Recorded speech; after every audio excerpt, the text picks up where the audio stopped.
అందరికీ వందనాలు. బైబిల్లోండి రోమీయులకు రాసిన పత్రిక 14వ అధ్యాయము 8వ మాట. రోమీయులకు రాసిన పత్రిక ఇంక పరపర్లు ఆడకూడదు, పేపర్లో కళ్ళు మూసుకుని చెప్పేయాలి. మనం బ్రతికిన ప్రభు కోసమే బ్రతుకుతున్నాము, చనిపోతున్నా చనిపోవాలి. మన బ్రతుకంతా దేవుడిది, మరణమైన దేవుడిదే. దేనికోసం బ్రతుకుతున్నావురా అంటే దేవుడి కోసం బ్రతుకుతున్నాను. ఎందుకోసం బ్రతుకుతున్నావా అంటే దేవుడి కోసం బ్రతుకుతున్నాను అనే స్థాయికి వచ్చేయాలి. ఏదైనా దేవుడి కోసమే. ఎందుకు చేసావు? దేవుడి కోసం. ఎందుకు వెళ్ళావు? దేవుడి నిమిత్తం. మనసు, ఆలోచన, శరీరము ప్రతిదీ కూడాను దేవుడి కోసమే చేయాలి. ఎందుకు చేయాలంటే యేసు ప్రభు ఈ భూమి మీదకి మనుషుల కోసం మాత్రమే పుట్టాడు. పుట్టడం ఎందుకు పుట్టాడంటే కేవలం మనుషుల కోసమే. ఎందుకు జీవించాడురా అంటే కేవలం మనుషుల కోసమే. ఎందుకు చనిపోయాడురా అంటే కేవలం మనుషుల కోసమే. ఎందుకు మరలా 3 రోజులు లెగిసాడురా అంటే కేవలం మనుషుల కోసమే. మరలా ఎందుకురా రాబోతున్నాడు అంటే కేవలం మనుషుల కోసమే. ఆయనకి మనుషులతో తప్ప ఇంక దేనితో పని లేదు, దేనితో సంబంధం లేదు. ఆయన మనుషుల కోసము, మనము అందుకోసం దేవుని కోసము ఉండాలి. ఇప్పుడు మనం ప్రార్థన చేస్తే ఎవరి గురించి ప్రార్థన చేయాలి? దేవుని గురించి ప్రార్థన చేయాలి. మన ప్రార్థన ఏమై ఉండాలి?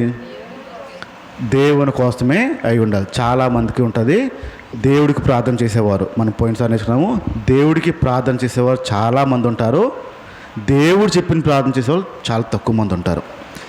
దేవుడికి ప్రార్థన చేసేవాళ్ళు చాలామంది ఉంటారు, కానీ దేవుడు చెప్పిన ప్రార్థన చేయడానికి మాత్రం చాలా కొద్ది మందే ఉంటారు.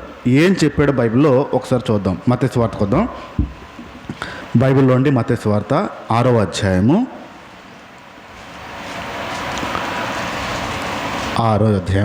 5వ మాట నుంచి చూద్దాం.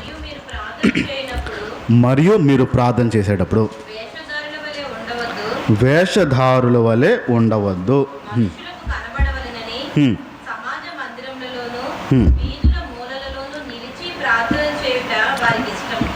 వారు తమ ఫలము పొంది ఉన్నారని నిశ్చయంగా మీతో చెప్పుచున్నాను.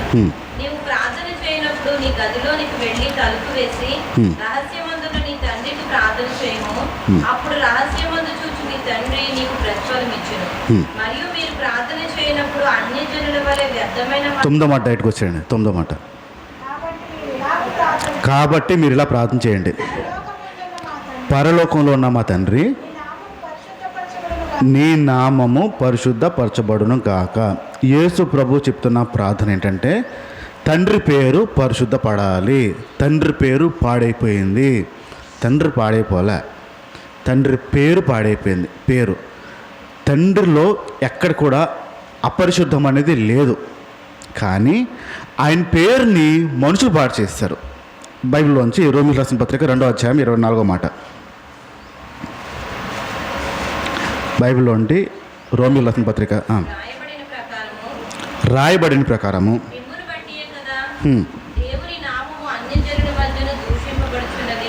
రాయబడిన ప్రకారము మిమ్మును బట్టియే కదా దేవుని నామము అన్యజనుల మధ్యన దూషించబడుతుంది. డైరెక్ట్ స్టేట్మెంట్ ఇచ్చాడు. దేవుడి పేరు ఎందుకు పాడైపోతుంది అంటే మనుషులను బట్టి. ఏ మనుషులు? క్రైస్తవులను బట్టి. యేసు ప్రభుకి చెడ్డ పేరు ఎందుకు వస్తుంది అంటే మనుషుల్లో తిట్టుకునే స్వభావం ఎందుకు వస్తుందంటే, మనుషులు ఇష్టపడిన స్వభావం ఎందుకు వస్తుందంటే క్రైస్తవులను బట్టే. ఏ వ్యక్తినైతే ప్రభు రక్తం ఇచ్చి కొనుక్కొని స్వరక్షణ ఇచ్చి ఆ రక్షణ ఇచ్చి ఆ వ్యక్తిని కాపాడాడో ఆ వ్యక్తి వల్లే వచ్చేస్తుంది నష్టం. ఇప్పుడు అనుకుందాం, మీ ఇంట్లో ఒక పనివాడిని పెట్టుకున్నారు. పని చేయడం కోసం, మీ పనులు చూసుకోవడం కోసం ఒక పనివాడిని పెట్టినారు. ఆ చేసే ప్రతి పని వల్ల నష్టం వస్తుంది. ఏ పని చేసినా నష్టం వచ్చేస్తుంది. అన్నీ పాడు చేస్తున్నాడు. ఆ పనివాడిని ఉంచుతారా, మానిపించేస్తారా? ఏం చేస్తారు? ఉంచరా? పనోడు నష్టపరుస్తున్నాడండి, మానిపిస్తారా? మానిపించేస్తారు. ఎందుకు మానిపిస్తారు? నష్టం వెనుక ఉన్న ఆలోచన ఏంటి? మీ పెట్టుబడి, మీ డబ్బు, మీ ధనం ఎంతైతే మీరు ఆయనకి ఇస్తున్నారో దాని తగ్గ పని చేయట్లేదు, కాగా నష్టపరుస్తున్నాడు. మాకు విశాఖపట్నంలో ఈ బ్లడ్ టెస్ట్ సెంటర్లు చాలా ఎక్కువ ఉంటాయి. బ్లడ్ టెస్ట్లు ప్యాకేజెస్ ఉంటాయి. బ్లడ్ టెస్ట్ చేయడానికి చాలా తక్కువ రేట్లో బోల్డ్ బ్లడ్ టెస్ట్ చేస్తారు, పోటీ మీద చేస్తారు. దాంట్లో కొంచెం స్టాండర్డ్ ఒక స్థాయి ఉన్న బ్లడ్ టెస్ట్ చేసే సెంటర్ ఏదంటే విజయ డయాగ్నోస్టిక్స్. ఆంధ్రాలో ఫేమస్ విజయ డయాగ్నోస్టిక్స్ అనేది ఫేమస్. అక్కడ చేయించుకుంటే కొంచెం స్టాండర్డ్స్ ఎక్కువ ఉంటాయి. అలా బోల్డ్ ఉన్నాయి. ఒక కంపెనీ ఉంది, రెడ్ క్లిఫీ అని ఒక కంపెనీ ఉంది. జస్ట్ ఫోన్లో మనం నాకు ఈ టెస్టులు కావాలి, ఈ టెస్టులు కావాలి, ఈ టెస్టులు కావాలని నొక్కేస్తే ₹1000 లోపల 45, 53 టెస్టులు దగ్గర ప్యాకేజ్, బాడీ ప్యాకేజ్ టెస్ట్ చేస్తాడు. ఆ టెస్ట్ కోసం అని నేను మా నాన్నకి టెస్ట్ చేయించాలని ₹1000 పెట్టి బుక్ చేశాను.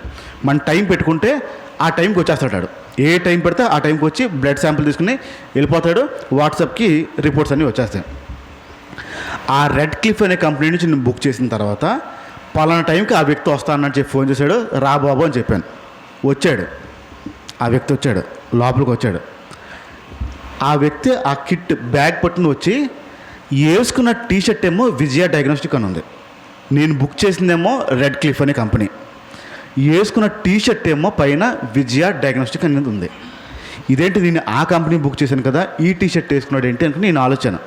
బహుశా ఈ 2 కంపెనీలు ఒక్కటే అని అనుకుని ఆలోచించి సర్లే ఏదైతే నేను చేయించడానికి బ్లడ్ శాంపుల్ తీసుకెళ్ళాడు, పట్టుకెళ్ళిపోయాడు. రిపోర్ట్లు వచ్చాయి. వచ్చిన తర్వాత ఎందుకు ఒక డౌట్ వచ్చి కంపెనీకి ఫోన్ చేశాను. ఆ రెడ్ క్లిఫ్ అనే కంపెనీకి నేను ఫోన్ చేసి మాట్లాడాను. మీరు బ్లడ్ శాంపుల్స్ తీసుకెళ్ళి విజయ సెంటర్కి ఇస్తారా అని అడిగాను. లేదండి, విజయ సెంటర్ వేరు, మాది వేరు అన్నాడు. మీకు సొంత ల్యాబ్స్ ఉన్నాయా అని అడిగాను. సొంత ల్యాబ్స్ ఉన్నాయి అన్నాడు.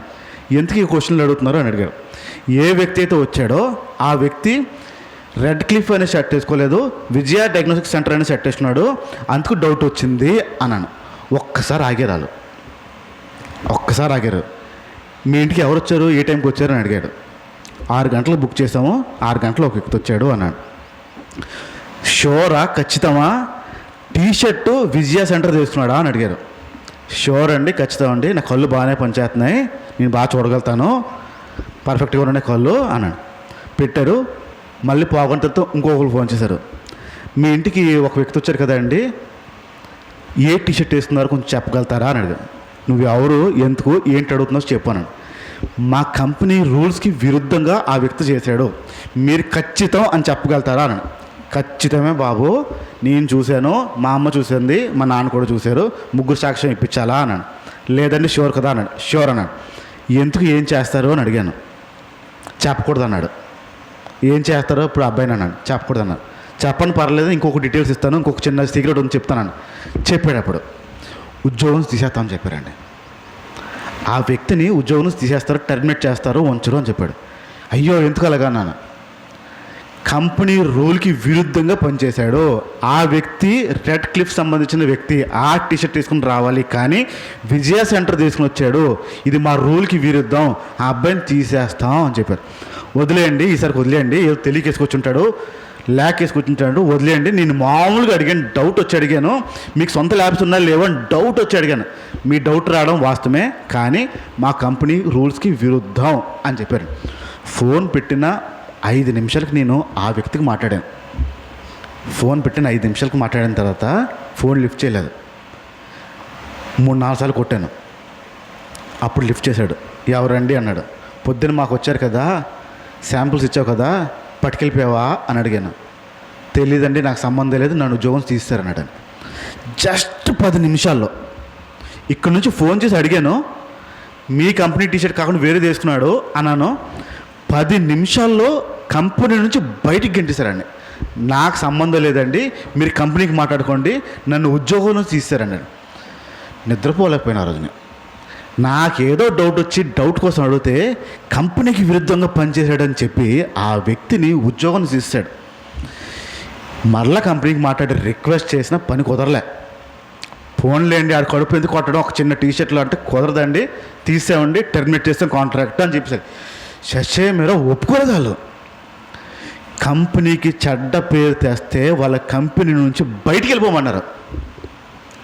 యేసు ప్రభు పేరు పాడు చేస్తున్నాం, మన ఏం చేయాలైనా? యేసు ప్రభు నమ్ముకుని రక్షణ పొంది చర్చిలకు వచ్చి మన వల్ల యేసు ప్రభు పేరు పోతుందంటే యేసు ప్రభు ఏం చేయాలి? ఇప్పుడు మనని ఎన్ని మొక్కల కింద నరకాలి? ఆఫ్టర్ ఆల్ ఈ భూమి మీద ఉన్న ఒక కంపెనీ, చిన్న కంపెనీ, గాలి వానతో ఎగిరిపోయే కంపెనీ, భూకంపం వస్తే పడిపోయే కంపెనీ, అలాంటి కంపెనీ ఒక నియమం పెట్టుకున్నారు, నా కంపెనీ పేరు ఎవరైనా పాడు చేస్తే ఆడిని తీసివేస్తాను, అంత స్ట్రిక్ట్గా పెట్టుకున్నారు. అలాంటిది యేసు ప్రభు పేరు పెట్టుకున్న మనము, క్రైస్తవులు అని పెట్టుకున్న మనము, యేసు ప్రభు గురించి యేసు ప్రభు బిరుదు పొందుతున్న మనము యేసు ప్రభు పేరు పాడు చేసేస్తూ ఉంటే ఆయన ఎలా ఊరుకుంటాడు? ఎలా తట్టుకుంటాడు? అదే కదా ఆయన నొప్పి. అందుకే కదా నోరెప్పి అడిగాడు, నా తండ్రి పేరు బాగుపడాలి, నా తండ్రి పేరు బాగుపడాలి, నా తండ్రి పేరు పాడైపోయింది, మీ వల్ల బాగు చేయాలి. ఇది ప్రార్థన చేస్తారా? ఇది ఆయన రిక్వెస్ట్. మనం ఏంటి రిక్వెస్ట్లు? నాకేం ఇస్తావు ప్రభువా? మన గోల ఏంటి? ఆయన నొప్పి ఏంటి? ఆయన బాధ ఏమో తండ్రి పేరు పోయిందే అని నొప్పి. మన బాధ ఏంటి? నాకేమి ఇస్తాడా బాధ. ఏం ప్రార్థన చేస్తున్నాం? ఎన్ని ప్రార్థన చేస్తున్నాం? పోయిన వారంలో మనం నేర్చుకున్నాం కొన్ని భక్తి పనులు మనము చేయకూడని భక్తి, బైబిల్ చెప్పని భక్తి, బైబిల్ బోధించిన భక్తి చేసి దేవుడి నామానికి అవమానం తెచ్చేస్తున్నాం. మనం 2 వారాలు ఆ విషయాలు నేర్చుకున్నాం.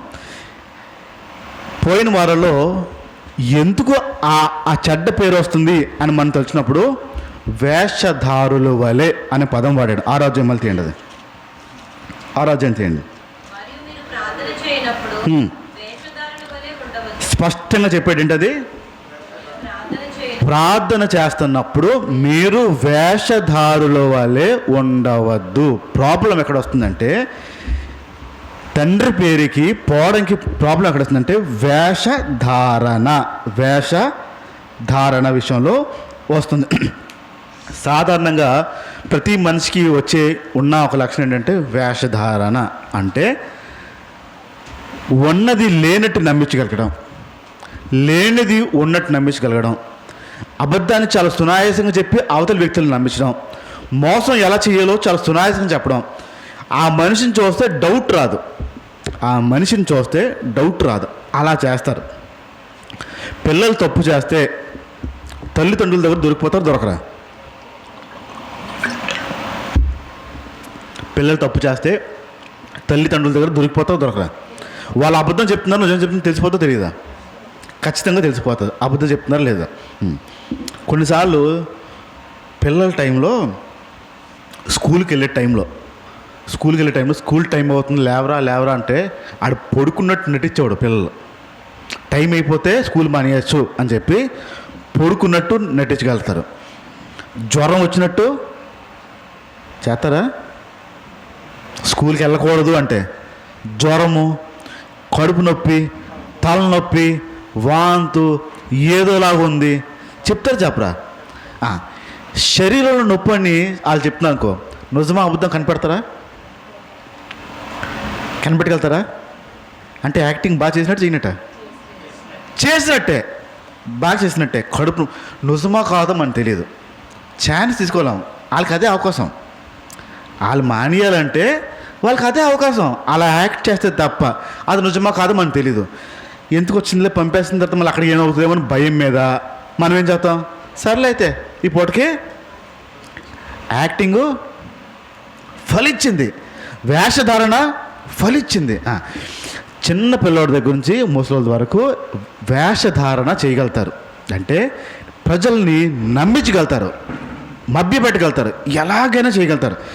ప్రభు ఇక్కడ దుఃఖపడింది వేషధారణ విషయంలోనే దుఃఖపడుతున్నాడు. క్రైస్తవులు వేషధారణగా ఉంటే దేవుడి పేరు పోతుంది. పశువులు ఎప్పుడైనా యాక్టింగ్ చేస్తాయా? పశువులు ఎప్పుడైనా యాక్టింగ్ చేయడం చూసారా? సర్కస్లో కాదు, సర్కస్లో ట్రైనింగ్ ఇస్తారు. నువ్వు ఇలా చేస్తే నీకు ఆహారం పెడతాను ట్రైనింగ్ ఇస్తారు, అది చేస్తాయి అవి అంతే. ఇప్పుడు పశువుని కొడుతున్నప్పుడు అదేమి స్పందించకపోతే దానికి ఏం కోపం రాలేనట్టే. కోపం వస్తే పశువుకి అణుచుకుంటుందా? మా అమ్మగారు మా అయ్యగారు నాకు గడ్డేడతారు, వాళ్ళ మీద నేను ఎలా కోపపడతానో, కోపాన్ని నేను అణుచుకుంటాను అని అనుకుంటే అవి ఏం అణుచుకో, డైరెక్ట్గా ఏం చేస్తాయి? కాలుతో తనడం, పొడ్డము, ఎలాగైనా మిమ్మల్ని హాని చేయడం చూస్తాయి. పశువులకి నటన రాదు, పశువులకి యాక్టింగ్ రాదు, ఎలాగుందో అలాగే బయటపడిపోతాయి అవి. కోపం వచ్చిందా కోపం చూపించేస్తాయి, కోపం రాలేదా కోపం లేనట్టు ఉంటాయి. మనుషులకి ఎక్కడ ఎలా యాక్ట్ చేయాలో వచ్చు, ఎవరి దగ్గర ఎలా యాక్టింగ్ చేయాలో వచ్చు. బాగా నటన క్రైస్తవులకు వచ్చు అంటాను నేను, బాగా వచ్చు. షాప్కి వెళ్ళి కొంటున్నప్పుడు యాక్టింగ్ ఉంటుందో ఉండదా? షాప్కి వెళ్ళి కొనాల్సి వచ్చినప్పుడు, బేరం ఆడుతున్నప్పుడు నా దగ్గర డబ్బులు ఉన్నాయన్నట్టుగా మాట్లాడతారా, డబ్బులు లేనట్టుగా మాట్లాడతారా? కొంచెం తక్కువ తెచ్చాను అంటే ఆడేం తగ్గుతాడేమో అని. ఏంటంటే ఇస్తామండి ఆ టైంలో అన్ని సంవత్సరాల నుంచి వ్యాపారం చేస్తున్నాడు, ఆడు నమ్మేస్తాడా? ఎవడింటో తెలీదు, ఎవడేం కొంటాడో తెలీదు, ఎవడు ఎలా కొంటాడో తెలీదు, కానీ భలే యాక్ట్ చేస్తాం చూడు. ఆడు యాక్టరే, మనము యాక్టరే. ఆడు మీ యాక్టింగ్ నమ్మినట్టే నమ్ముతాడు, మీరు ఆడికి నమ్మించినట్టే నమ్ముతాం. లేదు, ఇద్దరు నటులే, మహానటులే. ఎక్కడ ఎలా నటించాలో క్రైస్తవుడికి బాగా వచ్చు, ఏ ప్రాంతంలో ఎలా నటించాలో క్రైస్తవుడికి బాగా వచ్చు. ఈ వేషధారణ వల్ల దేవుడి నామం పోద్ది, దేవుడి నామం పోద్ది. ఒక వస్తువు కొన్నాను నేను, ఒక వస్తువు కొనిన తర్వాత ఆన్లైన్లో కొన్నాను నేను. ఇంత తక్కువ ఎలాగొచ్చేస్తుంది, పెద్ద కంపెనీ ఇంత తక్కువ ఎలాగొచ్చేస్తుందని డౌట్ పెట్టి మొత్తాన్ని కొనేసాను. ఆ వస్తువు ఇంటికి వచ్చింది, మళ్ళీ రిటర్న్ లేదు, నచ్చకపోతే రిటర్న్ లేదు. పెట్టుబడి పెట్టాను, తక్కువ రేటుకి వస్తుంది అన్నాడు, ఆశపడ్డాను, కొనేసాను. రెండో రోజుకి పోయింది, అది పనిచేయడం మానేస్తుంది రెండో రోజుకి. అంత పెద్ద కంపెనీ రెండో రోజు పోవడం ఏంటా అని చెప్పి మళ్ళీ కంపెనీకి ఫోన్ కొట్టాను. బాబు ఇంత పెట్టుబడి పెట్టాను, రెండో రోజుకి పోయింది, కనీసం రిటర్న్ లేదు, నా డబ్బులైనా ఇస్తావా, కొత్త వస్తువుైనా ఇస్తావా అని అడిగాను. మీరు ఏది కొన్నారో ఒకసారి ఫోటో తీసి పంపించండి మా మెయిల్కి అని మెయిల్ అడ్రస్ ఇచ్చారు. ఫోటో తీసి ఫ్రంట్ బ్యాక్ తీయండి అని తీశాను. వెనకాల బార్ కోడ్ ఉంటుంది, గీతలు గీతలు గీతలు గీతలు నంబర్ బార్ కోడ్. డైరెక్ట్గా చూసి ఇది మా కంపెనీ కాదు, డూప్లికేట్ అని చెప్పాడు. మా కంపెనీ తయారు చేసింది కాదు, ఇది డూప్లికేట్ అన్నాడు. మరి నేనేం చేయలే అన్నాను. ఏం చేయలేవు అన్నాడు. మరి నీ కంపెనీ పేరు ఇస్తుంది కదా అన్నాను. నా కంపెనీ పేరు ఇస్తుంది రైటే, కానీ డూప్లికేట్ బాబు, మా దగ్గర మీరు కొనింది కాదు, ఇది డూప్లికేట్, పని చేయదు. సేమ్ ఆ కంపెనీది ఎలా ఉంటుందో ఈ కంపెనీ కూడా అలాగే ఉంది, అది ఎలా ఉంటుందో ఇది అలాగే ఉంది. క్రైస్తవుడు ఇలా ఉంటాడని ప్రపంచంలో ఒక ముద్ర ఉంది. యేసు ప్రభు ఇలా ఉంటాడు అని చెప్పి ప్రపంచంలో ఒక ముద్ర ఉంది, ఒక ఆలోచన ఉంది. దాని తగ్గట్టుగా క్రైస్తవులు లేకపోతే, వాళ్ళ ఊహకు తగ్గ క్రైస్తవులు లేకపోతే ఎవరిని తిట్టుకుంటారు? నిన్ను నన్ను కాదు, కంపెనీనే. ఏ కంపెనీ? యేసు ప్రభు అనే కంపెనీని తిట్టుకుంటారు. వేషధారణ, ఇప్పుడు బైబిల్ ఏం చెప్తుందో అది కాకుండా నువ్వు ఏది చేసినా వేషధారణ కింద మారిపోతుంది. ప్రభుని ఖచ్చితంగా తిట్టుకుంటారు. 6వ అధ్యాయం ఇప్పుడు ఒక్కసారి వద్దాం, అందరు తీయండి. 6వ అధ్యాయం, మళ్ళీ మత్తయి సువార్తలో 6వ అధ్యాయం. రైట్, మీరు ప్రార్థన చేస్తున్నారు కాదు, ఫస్ట్ నుంచి 6వ అధ్యాయం మొదటిది. కావున మనుషులకు కనపడవాలని వారి ఎదురుగుండా మీ నీతి కార్యాలు చేయకుండా జాగ్రత్త పడండి. ఇక్కడ ఆగండి. క్రైస్తవులు ఎక్కడ నటిస్తారు, ఏ ప్రాంతంలో నటిస్తారు, ఎవరి దగ్గర నటిస్తారు అనే విషయాన్ని గమనిద్దాం. బైబిల్ చెప్తుంది మనుషుల ఎదురుగుండా. ఫస్ట్ది మనుషులు అనండి, రెండవది అన్యులు అనండి, మూడవది క్రైస్తవులు, నాలుగవది పాస్టర్, సంఘ కార్యక్రమాలు. నేను ఫస్ట్ వస్తాను. మనుషులు ఎదురుగుండా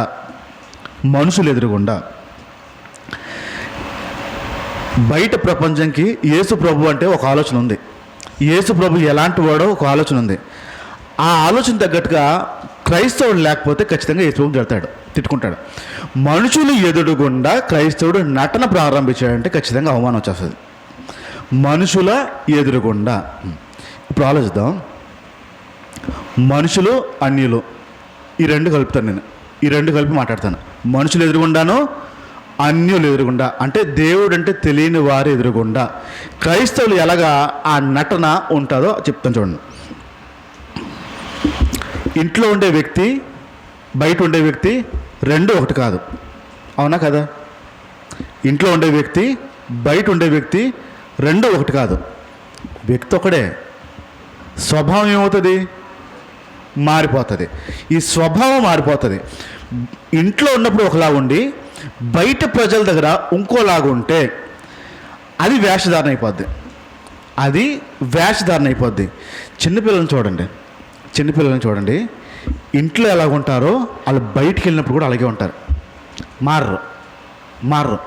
ఇంట్లో ఉన్నప్పుడు మిమ్మల్ని ఏదైనా కావాలి అని అడిగినప్పుడు ఎలాగ అడుగుతారో బయట ప్రజల దగ్గర ఉన్నప్పుడు కూడా అలాగే అడుగుతారు. మా అమ్మే అని లాగుతాడు. ఇంట్లో ఉన్నామా బయట ఉన్నామా అస్సలు అడుచుడు. చెయ్యి పట్టి లాగి నాకు అది కావాలి అని అంటాడు. బయట ఉన్నామనే ఆలోచన వారికి ఉండదు. ఇంట్లో అయినా ఒకలాగే ఉంటాడు, బయట అయినా ఒకలాగే ఉంటాడు. అన్యుల దగ్గర ప్రేమని చూపించాం మనం. యేసు ప్రభు ఒక ప్రేమ, దేవుడు అంటే తెలియని వారి దగ్గర ప్రేమని చూపించమా? నీకు అర్థం అని చెప్తాను. ఒక ప్రశ్న ఒక పాస్టర్ గారిని ఒక పాప అడిగింది. అన్నా, మా ఇంటి చుట్టుపక్కల యేసు ప్రభు అంటే తెలియని వాళ్ళు చాలామంది ఉన్నారు. వారు నన్ను ఎన్ని మాట్లాడినా, ఎలాంటి మాట్లాడినా, ఎంత దూషించినా నేను వాళ్ళని ప్రేమిస్తున్నాను.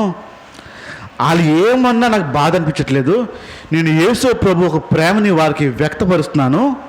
కానీ ఇంట్లో మా అత్తగారు ఉన్నారు.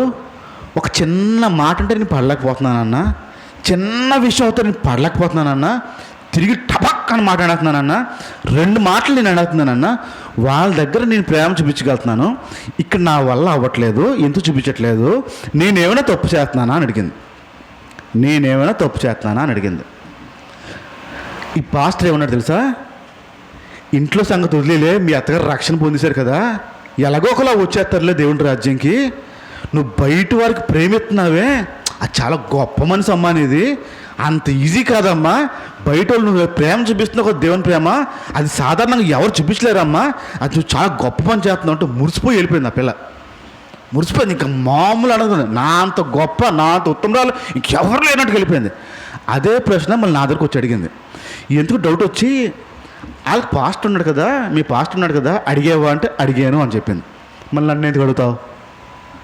నన్ను ఎందుకు అడుగుతావు? మీ పాస్టర్ని అడిగేసావు కదా, సమాధానం చెప్పుంటాడు కదా అని చెప్పారన్నా. ఆనందంగా అనిపించింది కానన్నా, ఎక్కడో కొడుతుందన్నా, నీ దగ్గరికి వస్తే సెట్ అయిపోద్ది అని చెప్పి నీ దగ్గరికి వచ్చని చెప్పింది. ఏం జరిగింది చెప్పాను. అడిగింది, చెప్పింది. చుట్టుపక్కల చాలామంది ఉన్నారు, తిట్టుకుంటారు, నన్ను ద్వేషిస్తారు, అయినా నేను చాలా ప్రేమిస్తాను, చాలా భరిస్తాను. మా ఇంట్లో మా అత్తగారు ఉంటారు, ఆ అత్తగారిని ప్రేమించడం నా వల్ల కావట్లేదు. ఒక్క మాట నన్ను 2-3 మాటలు అంటారన్నా, ఎక్కడో తేడా ఉంది. మా పాస్టర్ గారు చెప్తే ఇలా అన్నారు, నువ్వు పర్లేదమ్మా, మీ అత్తగారు వచ్చేస్తారు పరలోక రాజ్యం, నువ్వు వీళ్ళ దగ్గర చూపించాలి, వీళ్ళ దగ్గర కాపాడుకోవాలన్నాడు అని. మరి మీ పాస్టర్ గారు ఏమన్నాడు, నాకు ఎలాగన్నాడు, ఎందుకు అన్నాడు నాకు తెలియదు, కానీ నా దగ్గరికి వస్తే నా సమాధానం వేరేగా ఉంటుంది అన్నాడు. చెప్పండి అన్న, పర్లేదన్న. డైరెక్ట్గా చెప్పిన మాట, నీ అంత వేషధారి ఇంకెవరు లేరు, నీ అంత నటనా పరులు ఇంకెవరు లేరు. ఇంట్లో ప్రేమించిన వ్యక్తివి బయటికి వెళ్ళి నటిస్తావా నువ్వు? ఎవరి దగ్గర చూపించాలని ప్రయత్నిస్తున్నావు? యేసు ప్రభు తెలియని వారి దగ్గరికి వెళ్ళి నీ నటనా రూపం చూపిస్తావా? వేషధారి, వేషాలు వేసుకుంటూ ఇంట్లో ఒక సాక్ష్యం బాగాలేదు కానీ ఇంట్లో వాళ్ళని ప్రేమించవు, కానీ బయట వాళ్ళని ప్రేమించేస్తావా? ఇంట్లో నీ అత్తగారిని ప్రేమించవు కానీ బయట ప్రజలు నీ దేవుని ప్రేమ చూపించేస్తావా? ఇంట్లో ఆ సమాధానం లేదు, ఇంట్లో నీకు ఆ ఓర్పు లేదు, ఇంట్లో అణుచుకుందామని లేదు, బయటికి వెళ్ళి నీ ప్రేమ చూపించేస్తావంటే ఖచ్చితమైన వేషధారివి. కావునా కదా? బయట ప్రేమిస్తే ఇంట్లో ఏం చేయాలి? బయట వ్యక్తులను ప్రేమిస్తున్నావంటే, బయట వ్యక్తులను భరిస్తున్నావంటే ఇంట్లో ఏం చేయాలి? ఒరిజినాలిటీ ఎక్కడ బయటపడుతుంది? నిఖాసైన సరుక కాదని ఎక్కడ బయటపడుతుంది? ఇంట్లో తెలిసిపోతుంది. డూప్లికేట్ ప్రోడక్ట్ అని క్రైస్తవ పేరు పెట్టుకుని భక్తి అనే ముసుగులో ఉంటూ నేను క్రైస్తవురాలని చెప్తూ ఇంట్లో తెలిసిపోతుంది ఆవిడ సాక్ష్యం ఏంటో. బయటికి వెళ్ళి డూప్లికేట్ వస్తువులాగా ప్రవర్తించద్దు. వేషధారణ చాలా ప్రమాదకరమైన జబ్బు. ఆ వేషధారణ వల్ల ప్రభు పేరు పాడైపోతుంది. 3వ విషయంకి వస్తున్నాను నేను. మూడో విషయం, సేవకులు ఎదురుగుండా ఏంటది? ఇది చాలా ప్రమాదకరమండి, చాలా ప్రమాదకరం. మేము చాలాసార్లు చాలా సందర్భాల్లో చూసిన విషయాలు, ఒక ప్రోగ్రాం పెడితే, ఒక ప్రోగ్రాం కండక్ట్ చేస్తే, ఈ ప్రోగ్రాం చేస్తున్నాము, ప్రతి ఒక్కరు అవకాశం చూసుకుని రండి అని చెప్తాం. వచ్చేస్తారు. వచ్చిన తర్వాత మీరు ఈ పని, మీరు ఈ పని, మీరు ఈ పని అంటాం. స్ట్రిక్ట్గా చెప్తాం, మీరు మాకు చెయ్యట్లేదు, దేవుని పని చేస్తున్నారు అని స్ట్రిక్ట్గా చెప్తాం. మేము ఏదైనా పని మీద అటు వెళ్ళినప్పుడు కూర్చుని అసుకేసుకుంటారు, కూర్చుని మాట్లాడుకుంటూ ఉంటారు, ఏ పని చేయరు. మేము వస్తున్నామని అలికిడి ఆయన వస్తున్నామని అలికిడి వినగానే ఎక్కడ లేని సామాన్లు, ఎక్కడ లేని చీపుర్లు పట్టుకుని చూడడం ప్రారంభిస్తాడట. ఎవరు కనపడాలని? పాస్టర్ ఎదురుగుండా కనపడాలని బాగా నటిస్తారు. ఎవరు తెలియదు ఆ పనులు, వాళ్ళ ఒరిజినల్ కాదా మాకు తెలియదా, అనుభవం లేదా, తెలిసిపోదు. ఇప్పుడు ఆలోచి చెప్పండి, ఇంట్లో మీ జీవితం, అన్యుల మధ్యన మీ జీవితం, పాస్టర్ ఎదురుగుండా మీ జీవితం ఒకటా వేరు వేరా? ఇంట్లో మీ జీవితము, బయట అన్యుల మధ్యన మీ జీవితము, పాస్టర్ ఎదురుగుండా వచ్చినప్పటికీ మీ జీవితము ఒకటా వేరు వేరా? పాస్టర్ ఎదురుగుండా వచ్చినప్పుడు ఇంకా మారదా?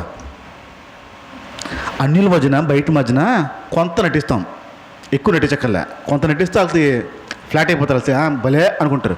పాస్టర్ ఎదురుగుండా తీవ్రమైన నటన స్వరూపం తేపోతే తప్ప నమ్మలేడు పాస్టర్ కదా. సాదా సీదా యాక్టింగ్ చేస్తే పాస్టర్ దగ్గర కుదరదండో. ఎంత తీవ్రమైన యాక్టింగ్ చేయాలంటే పాస్టర్ని కూడా బురిడి కొట్టించాలి. ఆలోచించండి, చూడండి, గమనించండి. మీ ఇంట్లో మీ నటన ఉండదు, బయటకు వచ్చినప్పుడు నటన ఉంటుంది. పాస్టర్ ఎదుగుండా వచ్చినప్పుడు మాత్రం తీవ్రమైన నటన ఉంటుంది. మీ అంత భక్తిపరులు లేరు, మీ అంత ప్రార్థన పరులు లేరు, అనే స్వభావం చూపించుకోకపోతే మాత్రం ప్రయత్నం. ఇక్కడ ఏ వ్యక్తి దగ్గర అయితే మీరు కనపడాలనుకుంటున్నారో ఆ వ్యక్తి ఏమి చేయలేడు, ప్రభు చూసేస్తారు. జాగ్రత్త. వేషధారుల వలె ఉండద్దు, వేషధారణ ఉండద్దు. ఇంట్లో ఎలా ఉంటామో బయట అలాగే ఉండాలి, సేవకుడు ఎదురుగుండా కూడా అలాగే ఉండాలి. ఏది ఉందో దాన్నే చూపించుకోవాలి. ఇక్కడ ఎక్కడ కూడాను చేయడం లేదు. ఆ రోజు కింద ఉంచరండి, 2వ వచనం చూడండి.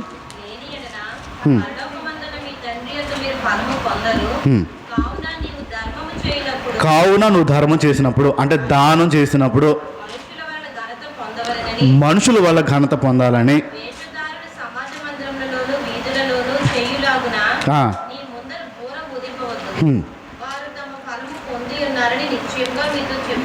మూడవ వచనం.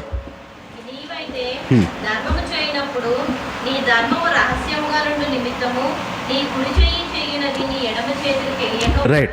ఇక్కడ ధర్మం చేసినప్పుడు, దానం చేసినప్పుడు, మీరు ఎవరికైనా చేసినప్పుడు ప్రజల్లో చాటింపు వేయొద్దన్నాడు. నేను పలానా వ్యక్తికి ఇంత ఇచ్చాను, ఇంత సహాయం చేశాను అని చాటింపు వద్దు. అది వేషధారణ. కాగా నీ కుడి చేయికి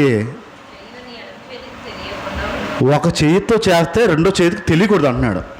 ఏం చేస్తున్నావు, ఎలా చేస్తున్నావు తెలియకూడదు అంటున్నాడు. అలా చేస్తే ఖచ్చితంగా వేషధారణ.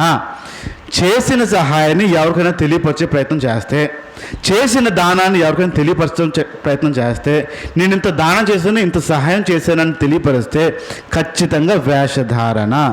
నేను ఈ వ్యక్తికి ఇంత సహాయం చేశానని ఒక్క దగ్గర తెలియపరిచిన, తెలుసుకునేలా చేసిన వేషధారణ అనేది స్పష్టంగా ఉంది ఇక్కడ. నేను కొన్ని విషయాలు, కొన్ని లక్షణాలు చెప్తాను. వేషధారుల లక్షణాలు ఎలాగుంటాయో, ఎలా ఉండబోతున్నాయో నీకు కొన్ని లక్షణాలు చెప్తాను. స్పీడ్గా వినడానికి ప్రయత్నించండి. మీ నడువు పైకెత్తండి, స్ట్రైట్గా కూర్చోండి. వేషధారుల లక్షణాలు ఎలా ఉంటాయో చెప్తాను, స్పష్టంగా ఉండండి. మొట్టమొదటిది వాయిస్. ఏంటది? వాయిస్, కంఠం, స్వరం, కంఠం. ఈ కంఠము చాలా సున్నితమైన అంశాలు చెప్తాను, శ్రద్ధగా వినండి. వేషధారులది కంఠము మారుతూ ఉంటుంది. ఉదాహరణకి నాకు తెలిసిన ఒక అక్క ఉన్నారు, ఆ అక్కగారు మామూలుగా మాట్లాడితే స్వరం గట్టిగానే వస్తుంది, కంఠం గట్టిగానే వస్తుంది, మామూలుగా మాట్లాడేస్తారు, మామూలుగా మాట్లాడదు. వాక్యం చెప్పినప్పుడు మాత్రం కంఠం మారుద్ది. ఎలా మారుతుందంటే, కనుక మన ప్రియమైన సహోదరులారా దేవుడు అంటది. ఉట్టప్పుడు అలా మాట్లాడదు. దేవుడు ఎంత ప్రేమిస్తున్నాడు కదా అంటదండి. మామూలుగా మాట్లాడినప్పుడు వేరే ఉంటుంది, స్టేజ్ ఎక్కి మైక్ పట్టుకుందో ఇంకోలా ఉంటుంది. ఆవిడ ఈవిడేనా అని డౌట్ అవుతుంది. కంఠం మార్చేస్తారు ఏంటో తెలియదు. మీకు పాస్టర్ల వాక్యం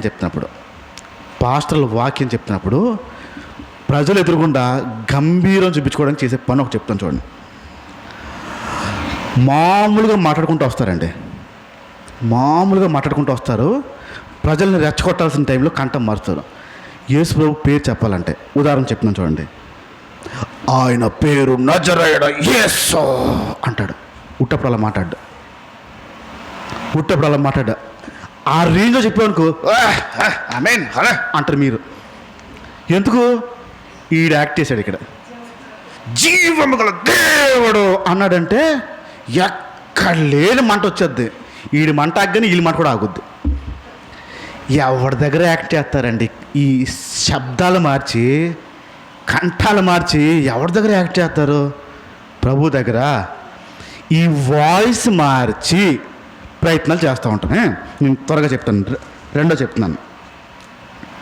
రెండోది ప్రార్థన. ఇంట్లో చేసే ప్రార్థన, పబ్లిక్గా చేసే ప్రార్థన రెండు ఒకటే వేరువేరా? మనిషి ఒకడే, ప్రార్థన ఏమవుతుంది? ఎందుకు మారుతుందండి? నాకు అర్థం అవట్లేదు. అంటే బయటికి వెళ్తే ఆ పదాలు వాడి కొంచెం దీవిగా భలే చేశాడు అన్న అనిపించుకోలే ఏంటి? ఎవడనుకుంటాడు భలే చేసావని? దేవుడే మనుషులా? మరి ఇంట్లో చేసే ప్రార్థనకి బయట చేసే ప్రార్థన రెండు ఒకటే అవ్వాలి కదా. ఎవరి దగ్గర నటిస్తామండి? ప్రార్థన ఎందుకు మారిపోతుంది? ఇంట్లో చేసినప్పుడు ఎలాంటి ప్రార్థన వస్తుందో పబ్లిక్లో మైక్ పట్టుకుని ప్రార్థన చేసినప్పుడు కూడా అలాంటి ప్రార్థనే రావాలి. రెండు వేరు అవ్వడానికి వీల్లేదు. ప్రజలు ఎదురుగుండా మీరు నటించడానికి వీల్లేదు. ప్రార్థన అనేది మీ ఇంట్లో మీ వ్యక్తిగత జీవితం ఎలా ఉంటుందో బయటకు వచ్చినప్పుడు కూడా మీరు అలాగే ఉండాలి. మూడో లక్షణం అంటే వేషధారులు ఎలా ఉంటారో అని. పాట పాడడం అనండి. మీరు ఇంట్లో పాడడం, చర్చిలో పాడడం రెండు ఒకే ఆలోచనతో పాడతారు, వేరు వేరే ఆలోచనతోనా? ఇంట్లో పాడుతున్నప్పుడు, ప్రజలు ఎదురుగుండా పాడుతున్నప్పుడు రెండు ఒకే ఆలోచన, వేరు వేరు ఆలోచన? ఖచ్చితంగా మారుతూ చూడండి. ఇంట్లో మీరు ఎలా రాగాలు తీసినా అడిగేవాడు ఉండడు, మీరు ప్రశ్నించేవాడు ఎవడు ఉండడు. పబ్లిక్లోకి వచ్చి మైక్ పట్టుకుని పాడినప్పుడు గొంతుకు సరిగ్గా రావాలి, స్వరం సరిగ్గా రావాలి, బాగా చెప్పరా బాగా పాడాలి. ఎవరిని మెప్పిద్దానికి? ఇంట్లో ఆలోచన ఎందుకు లేదు? ఇంట్లో ఒరిజినల్, చర్చ్కి రాగానే డూప్లికేట్. ఇంట్లో ఒరిజినలే. నీ దేవుడు ఎక్కడంటాడు తెలుసా? నీ ఇంట్లో పాడినప్పుడు వింటాడు. చర్చ్కి వచ్చే యాసలైతే ఎండమ్మా, మోసపోడమ్మా, ఇక్కడ బాగా పాడేద్దాం అని దృక్పథం, బాగా పాడేద్దాం అన్న ఆలోచన వచ్చిందా? వేషధారివే, డౌట్ లేదు ఆ విషయంలో. ఖచ్చితమైన వేషధారివి. ఇంట్లో ఎలా రాగాలు చేస్తావో చర్చిలోకి వచ్చి కూడా అలానే పాడాలి. అప్పుడు వింటాడు దేవుడు. ఖచ్చితంగా దేవుడు విన్నాడు. ఒక సిస్టర్కి నిన్ను 2 చోట్ల ప్రార్థనకి వెళ్ళి వచ్చాను. 2 చోట్ల ప్రార్థనకి వెళ్ళి లొల్లడ వాగి 2 గంటలు మాట్లాడి గొంతుకు నొప్పి వచ్చి ఇంకో దగ్గర ప్రార్థనకు వస్తే పాట పాడమనేస్తే ఈరోజు గొంతుకు బాగలేదని అంటుంది. పాట పాడమ్మా, కొంచెం నేను ఈ లోపల రెడీ అవుతాను, పట్టేసింది అరిసేసి అక్కడ మైకులు లేవు, పాట పాడంటే ఈరోజు వద్దులే నేను గొంతుకు బాగాలే అంటుంది. ఎందుకు గొంతుకు బాగాలంటే జలుబు అంటుంది. జలుబుకి గొంతుకు బాగాలేని దానికి ఏంటి లింక్ ఏంటి అని అడిగాను నేను. పాట స్వరం సరిగ్గా రాదు కదా అని అంటుంది. పాడలే, చచ్చినట్టు నేనే పాడాను నా బొంగురు గొంతుకేసి నప్పుకుని. వీళ్ళు పాడరంట, గొంతుకు బాగోపోతే పాడరంట. నటన ఇంట్లో, చర్చిలో, వీధిలో ఎప్పుడూ నటనే. ఈ పాటల దగ్గర 4వ విషయంకి వస్తున్నాను. వాక్యం విన్నట్టే తలూపుతారు. ఏంటది? ఈ క్రైస్తవులు ఈ క్రైస్తవులు వాక్యం విన్నట్టే తలుపుతారండి.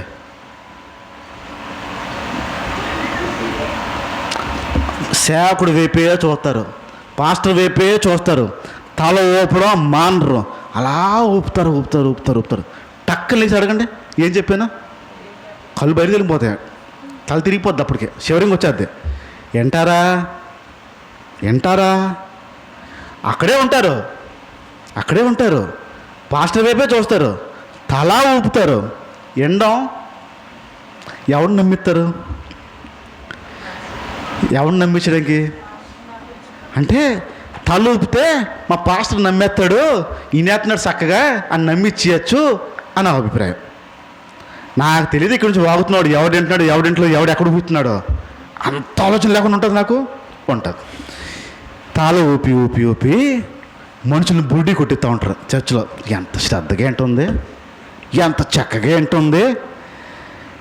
నటన నటన నటన నటన నటన, జీవితం అంతా నటనే ఉంటుంది. చూడండి, ఇంట్లోనే మానం, బయట మానము, చర్చ్ దగ్గర మానం. చర్చిలో పాస్టర్ కూడా మరీ ఎక్కువ నటించాల్సి వస్తుంది, ఇంకా కష్టపడాల్సి వస్తుంది కదా. ఈ నటన. 5వ విషయం చెప్తున్నాను.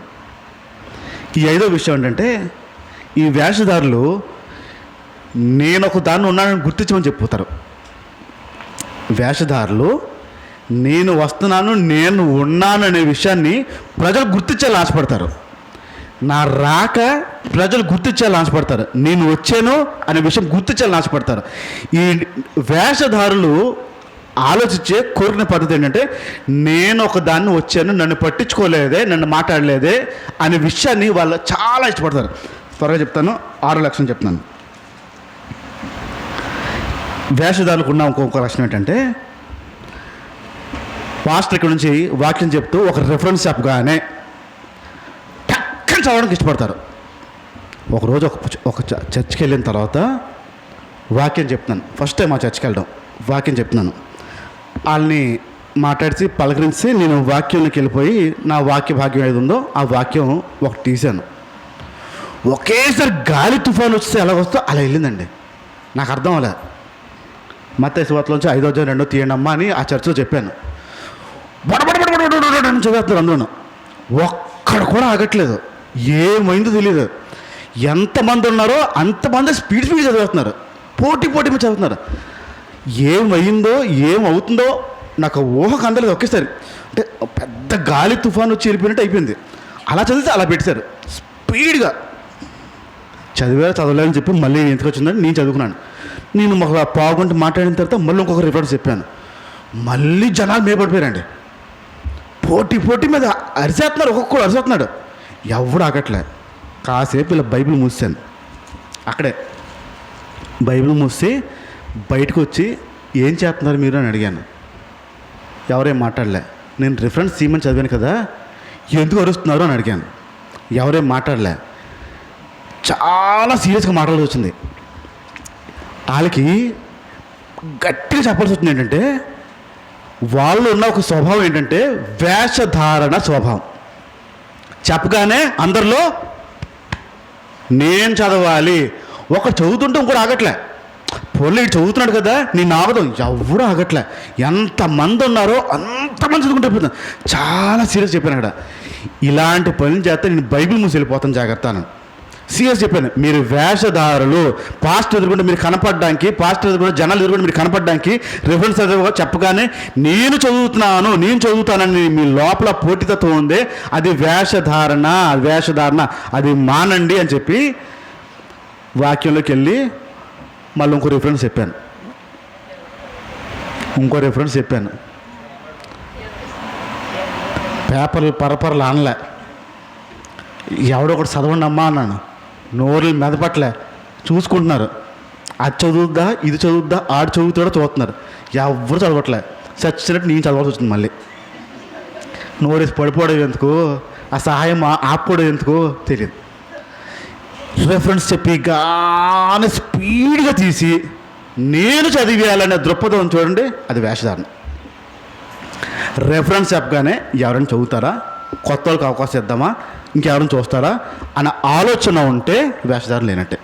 నేనే చదివేయాలి అనే విషయం వచ్చిందా ఖచ్చితమైన వేషధారణ. ఒకసారి బైబిల్ నుంచి లూకాసు వార్త 2వ అధ్యాయం 3వ మాట. 2వ అధ్యాయం 3వ మాట.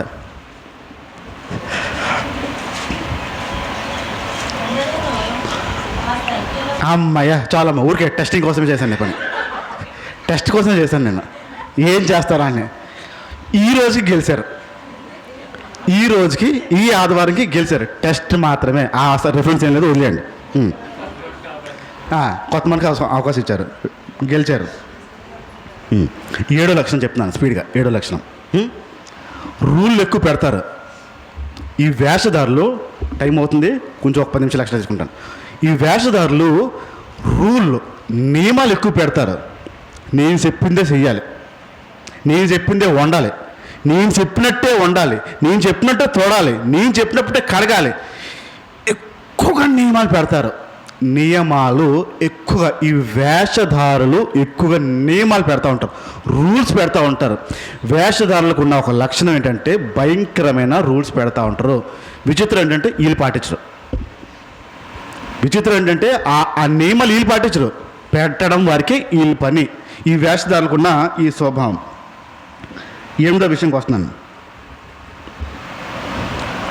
ఈ వేషధారులు పెద్దరికాన్ని చూపించడానికి ఇష్టపడతారు. నా పదం పట్టుకోండి, పెద్దరికం చూపించడానికి ఇష్టపడతారు. ప్రతి కుటుంబంలో ఒకరు ఉంటారు చూడండి, వాళ్ళు వస్తే మీరు హడలు పోవాలని ఆశిస్తారు. వాళ్ళు వస్తే అమ్మో పలానా వ్యక్తి వచ్చారు అని అనుకోవాలని ఆశిస్తారు. వాళ్ళు ఏం చెప్తే అది చెయ్యాలని ఆశిస్తారు. పెద్దరికం చూపించడం ఇది. పెద్దరికం వస్తుందా చూపించాలా? పెద్దరికం వస్తుందా చూపించాలా? పెద్దరికం వచ్చేది, చూపించేది కాదు. కానీ కొందరు చేసే పని ఏంటంటే, నేను పెద్దాన్ని రా, మీ అందరిలో పెద్దాన్ని, నేను చెప్పినట్టు ఉండండి, నేను చెప్పినట్టు చేయండి, పెద్దాను కదా, నేను పెద్దాను కదా, పెద్దాను కదా. పెద్దదానం అని నీ బతుకు చెప్పాలి, నువ్వు చెప్పుకోకూడదు. ఈ పెద్దరికాన్ని చూపించడానికి ఇష్టపడుతూ ఉంటారు. పలానా విషయంలో నేను పెద్దదాన్ని, అనుభవం ఉన్న దాన్ని, నేను చెప్పినట్టే చెయ్యండి. ఈ పెద్దరికం చూపించడానికి ఈ వేషధారులు ఎక్కువగా ఇష్టపడతారు. 9వది, తప్పుల్ని త్వరగా ఎత్తి చూపించి తీర్పు కూడా ఇచ్చేస్తారు. ఈ వేషధారులు తప్పుల్ని త్వరగా ఎత్తి చూపించి త్వరగా తీర్పులు తీర్చేస్తారు. ఈ త్వరగా తప్పులు ఎతికే స్వభావం ఎప్పుడు వస్తుందంటే వాక్యము సూటిగా ఉన్నప్పుడు వస్తుంది.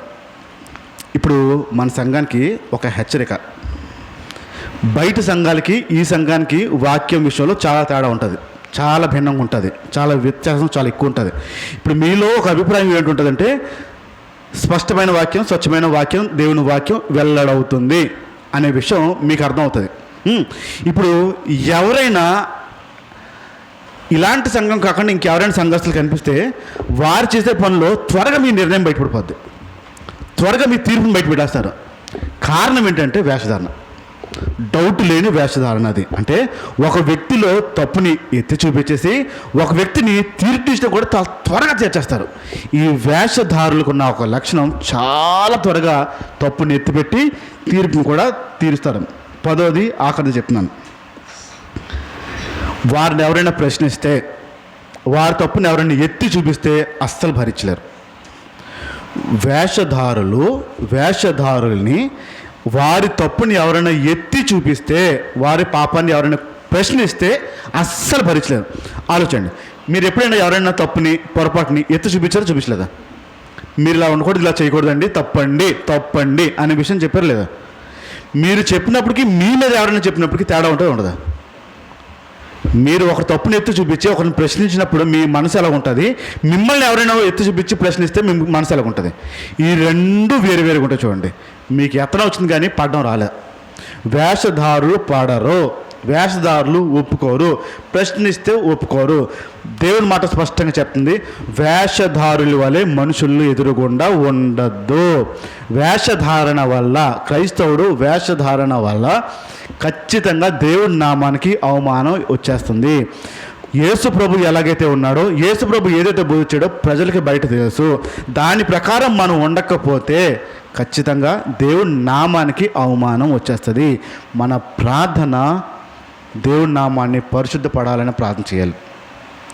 ప్రతిరోజు ఆ ప్రార్థన చేయాలి, ప్రభా నీ నామము పరిశుద్ధపడాలి. నా వల్ల పాడైపోతుంది, నా తోటి సహోదరు వల్ల పాడైపోతుంది, నీ నామానికి అవమానం వస్తుంది, నీ నామం పరిశుద్ధపడాలి ప్రభువా అన్న వేదన యాతన రాకపోతే మాత్రం దేవుడికి ప్రార్థన చేయడం వచ్చింది, కానీ దేవుడు చెప్పిన ప్రార్థన వచ్చినట్టు కాదు. కళ్ళు మూసుకుందాం, ప్రార్థన చేద్దాం.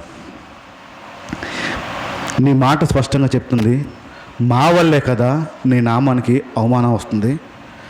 ప్రజలకి యేసు ప్రభు అంటే ఇలా ఉంటాడు, ఇలా ప్రేమిస్తాడు అనే విషయం తెలుసు, కానీ మా దగ్గర ఆ ప్రేమని వారు చూడక ఖచ్చితంగా మిమ్మల్ని తిట్టుకుంటారు. ఆ విషయంలో మేము ప్రతి ఒక్కరిని ప్రేమించిన వారసులు ఉన్నాం. ప్రతి ఒక్కరిని ప్రేమించాలి. మీరు ఎలాగైతే మమ్మల్ని ప్రేమించారో ఆ ప్రేమని మేము చూపించాలి. కానీ మా క్రియలు మనుషులు ఎదురుగుండా ఒకలా ఉంటుంది, మా ఇంట్లో ఇంకోలా ఉంటుంది, సేవకుడు ఎదురుగుండా ఒకలా ఉంటుంది, సంఘంలో ఇంకోలా ఉంటుంది. వేషధారుల వలె మేము మారిపోయామేమో, మాలో వేషధారణ చాలా ఎక్కువ ఉందేమో.